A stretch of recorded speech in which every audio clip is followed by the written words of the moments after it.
Okay, let's dive right into this explainer. Today, we're going to break down the complex systems that literally run our world. We'll be connecting the dots between the massive international rivalries dominating your news feeds, all the way down to the exact nuts and bolts of how the Indian state actually functions. Whether you're just trying to make sense of the evening news or you're gearing up for a major competitive exam like the UPSC, understanding how all these moving parts fit together is absolutely crucial. Here is our agenda for today. Modern global conflicts explained, trade, alliances, and energy, the global space race, inside the Indian economy, pillars of Indian democracy, and India's defining geography. Let's get right to it. Section 1. Modern Global Conflicts Explained, from the Cold War to today. To really grasp today's geopolitical landscape, we have to look in the rearview mirror at the ideological battles that set the rules for how nations interact right now. So, the root of the Cold War. It really came down to a fundamental, absolute clash of ideas. After World War II, the USA and the Soviet Union emerged as the two undisputed heavyweights, but they had completely opposite visions for how a country should be run. The US championed democracy and capitalism, right? Free markets and voting. Meanwhile, the USSR operated on communism and one-party rule, where the government controls the resources. Because these core ideas were so totally incompatible, they became fierce rivals. Now, they never fought each other directly in an all-out war, hence the whole Cold War label, but they competed intensely through politics, military buildup, the space race, and proxy wars in places like Korea and Vietnam.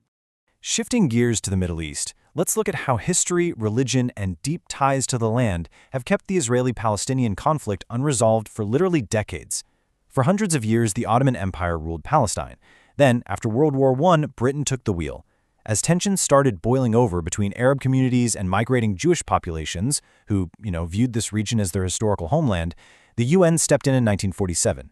They proposed dividing the land into a Jewish state and an Arab state. Jewish leaders accepted it, but Arab leaders rejected it entirely.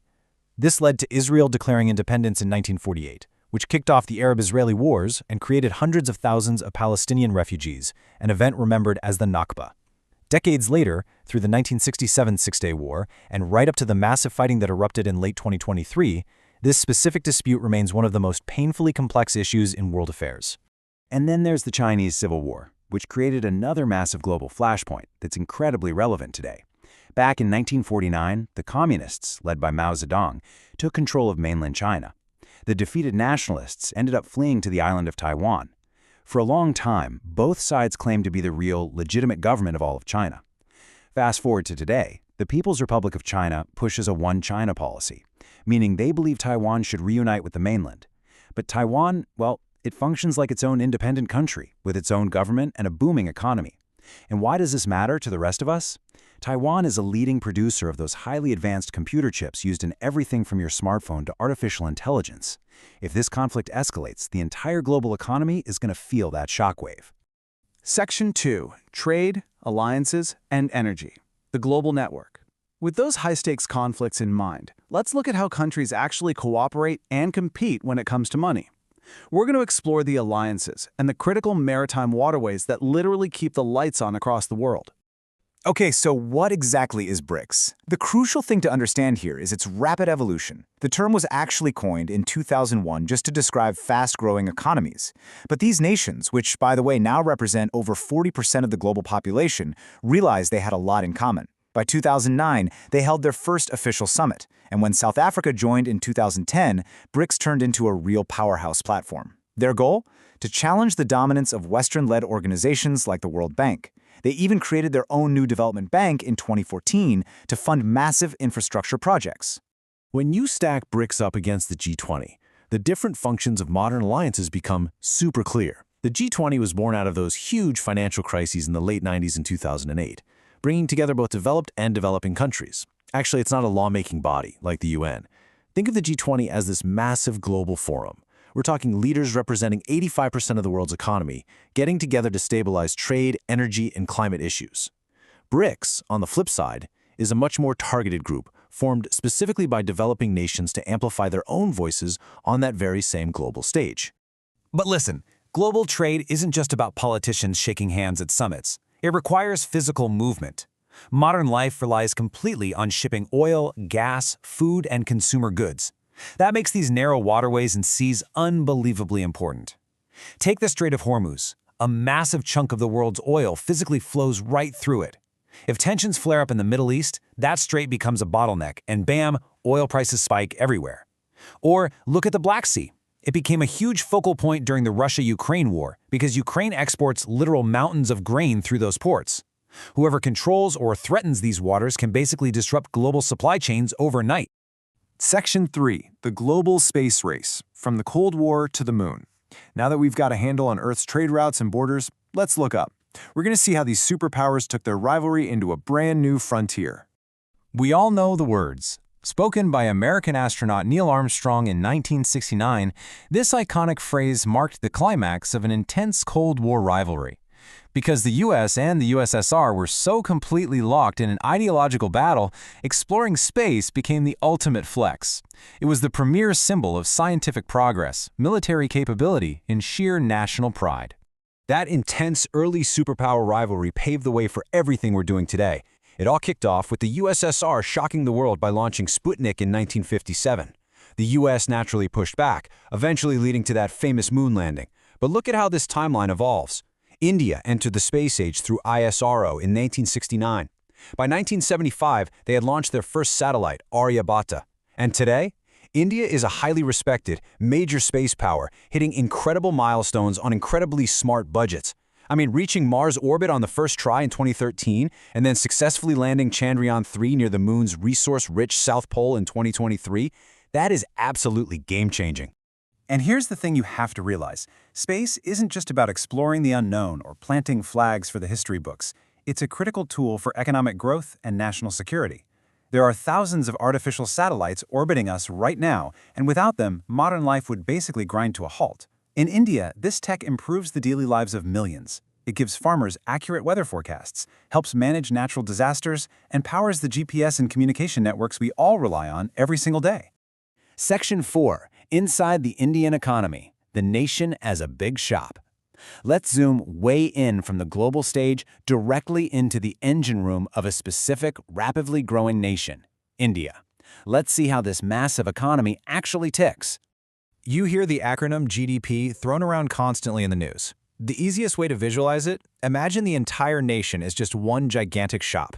Gross domestic product is basically the final receipt for everything that shop produces in a single year. We're talking everything from agricultural harvests and factory-built cars, all the way to highly specialized software services. So when a news anchor excitedly tells you that India's GDP grew by 7%, it's not just some abstract number on a graph. It means the economic engine is physically expanding. Businesses are growing, and generally speaking, more jobs are being created compared to the year before.